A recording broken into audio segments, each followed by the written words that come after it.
આ જોઈને તમને એવું લાગશે કે આજે અમે કયો નવો એક્સપેરિમેન્ટ કરી રહ્યા છીએ.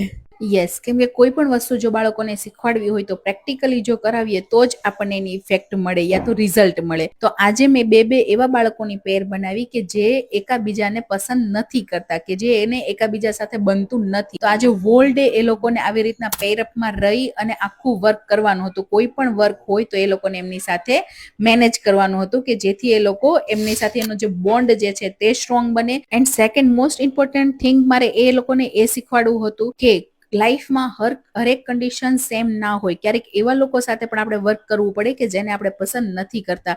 તો એમની સાથે કોર્ડિનેટ કેવી રીતે કરવું, એમની સાથે વર્ક કેવી રીતે કરવું એ પણ આપણે શીખવું પડે. ઓલ ટાઈમ જરૂરી નથી કે આપણને જે પર્સન ગમે છે યા તો જે કન્ડિશન ગમે છે એ જ કન્ડિશનમાં આપણે હોઈએ. એન્ડ ઓફ ધ ડે મને આનું રિઝલ્ટ જે છે એ એકદમ મસ્ત મળ્યું. મારે જે જોઈતું હતું તે મળ્યું.